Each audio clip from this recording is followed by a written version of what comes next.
नमस्कार, आप देख रहे हैं श्रेष्ठ भारत और आपके साथ मैं हूं संजीव चौहान। इजराइल और हमास के बीच चल रहे संघर्ष में पूरी दुनिया बंटती हुई सी नजर आ रही है। ज्यादातर देश इजराइल के साथ खड़े हैं, जबकि मुस्लिम देशों का समर्थन फिलिस्तीन के साथ है।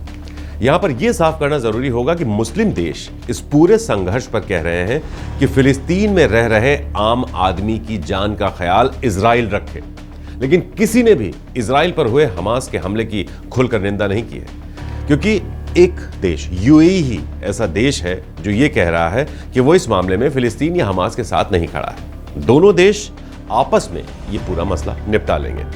वहीं दूसरी ओर सऊदी अरब इस मामले में थोड़ा कंफ्यूज्ड नजर आ रहा है। वो शांति की अपील कर रहा है, लेकिन इसके पीछे भी सऊदी अरब की एक मजबूरी है। तो समझिए उस मजबूरी को, और ये बहुत अहम विषय हो जाता है समझना।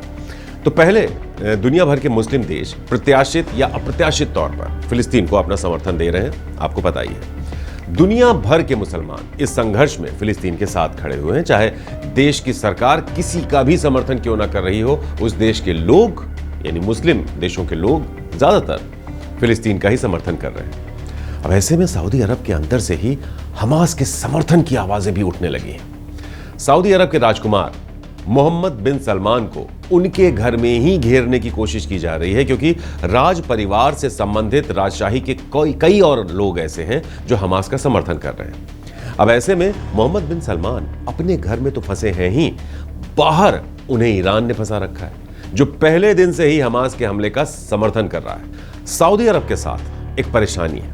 अब परेशानी यह है कि वो जल्द से जल्द सऊदी अरब को एक मॉडर्न स्टेट बनाना चाहते हैं। क्यों? क्योंकि धीरे धीरे दुनिया भर के देश तेल का इस्तेमाल कम कर रहे हैं। कई ऑल्टरनेटिव फ्यूल्स की बात हो रही है, हाइड्रोजन फ्यूल भी आ रहा है, और सऊदी में भी तेल के कुएं धीरे धीरे कम होते जा रहे हैं। लिमिटेड होते हैं ये रिसोर्सेज जो घट रहे हैं। अब सऊदी को एक मॉडर्न स्टेट बनाने के लिए उसे पश्चिमी देशों की जरूरत है, लेकिन सारे के सारे पश्चिमी देश इजराइल का समर्थन कर रहे हैं। अब ऐसे में अगर सऊदी अरब फिलिस्तीन का समर्थन नहीं करता तो वो घर के अंदर घेरा जाएगा और मुस्लिम देश भी उस पर लानत भेजेंगे। वहीं दूसरी तरफ अगर वो इजराइल के साथ खड़ा नहीं होगा तो उसे अपने भविष्य के सपनों पर पानी फेर देना होगा। यही वजह है कि सऊदी अरब बार बार शांति की अपील कर रहा है। इस बीच भारत ने खुलकर इजराइल का समर्थन किया है। इसके पीछे भी कई वजह हैं। दो प्रमुख वजह हैं इसके पीछे जिनकी हम बात करते हैं। पहली, इजराइल ने हमेशा हर बुरे वक्त में भारत की मदद की है, चाहे वो हथियारों की सप्लाई हो या फिर इंटेलिजेंस के क्षेत्र में भारत की मदद करना। दोनों देशों के संबंध बहुत पुराने हैं और इजराइल ने बिना किसी स्वार्थ के भारत की हमेशा मदद की है। दूसरी वजह यह है कि भारत में बीजेपी की सरकार है और इस्लामिक आतंकवाद को लेकर मोदी सरकार की नीति बिल्कुल साफ है।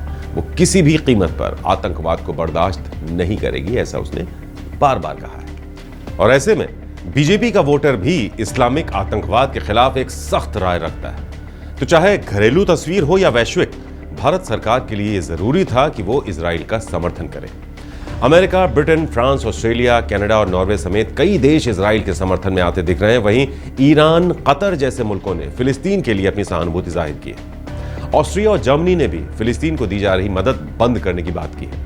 अमेरिका ने अपने एयरक्राफ्ट करियर इजराइल के पास तैनात कर दिए हैं और साफ तौर पर कहा है कि अगर इजराइल और हमास के संघर्ष में किसी तीसरे देश ने कूदने की कोशिश की तो अमेरिका उस पर कार्रवाई करेगा।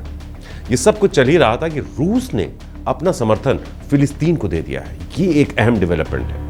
हालांकि यहां पर यह देखना और समझना दिलचस्प होगा कि रूस किस हद तक इस विवाद में कूदता है, क्योंकि इजराइल और रूस के संबंध इजराइल और अमेरिका के बराबर खराब नहीं है। रूस के सामने आने के बाद चीन भी फिलिस्तीन के समर्थन में आ सकता है, क्योंकि ज्यादातर अरब देशों ने हमास का समर्थन किया है और चीन अरब देशों में अपना व्यापार बढ़ाने के लिए इस संघर्ष का इस्तेमाल कर सकता है, क्योंकि चीन फिलिस्तीन की सैन्य मदद करे ना करे उसे चोरी छिपे हथियारों की सप्लाई कर सकता है। इजराइल और हमास के बीच चल रहा यह संघर्ष लंबे वक्त तक चल सकता है, क्योंकि पहले तो इजराइल हमास का हिसाब करेगा और उसके बाद उसका कहर हिजबुल्लाह पर भी टूट सकता है, क्योंकि हिजबुल्लाह लेबनान से इजराइल पर रॉकेट दाग रहा है। इस वक्त इजराइल बहुत ज्यादा मोर्चे खोलना नहीं चाहता, स्ट्रैटेजी है उसकी, और यही वजह है कि अब तक इजराइल ने ईरान को हमले के लिए जिम्मेदार भी नहीं ठहराया। लेकिन जैसे ही हमास और हिजबुल्लाह के खिलाफ इजराइल का ऑपरेशन पूरा होता है, अगला निशाना ईरान हो, यह कोई बड़ी बात नहीं। वैसे भी इजराइल कह चुका है कि मध्य पूर्व का नक्शा आने वाले 50 साल में वो बदल कर रख देगा।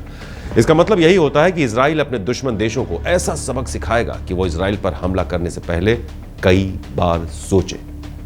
जानकार मानते हैं कि इजराइल गाजा पट्टी पर पूरी तरह से अपना कब्जा कर सकता है। वो पहले हमास को पूरी तरह से गाजा से साफ करेगा, जो उसकी स्ट्रैटेजी है। पहला उसका अटैक होगा हमास पर, उसका सफाया करेगा और फिर गाजा को अपने कब्जे में ले लेगा। अभी तक के बयान देखकर लगता है कोई भी देश इजराइल और हमास के बीच के संघर्ष में कूदेगा नहीं, क्योंकि अगर ऐसा होता है तो कई देशों के बीच भी संघर्ष छिड़ सकता है। श्रेष्ठ भारत पर खबरों से जुड़े रहने के लिए चैनल को सब्सक्राइब करें, बेल आइकन दबाएं और देखते रहें श्रेष्ठ भारत।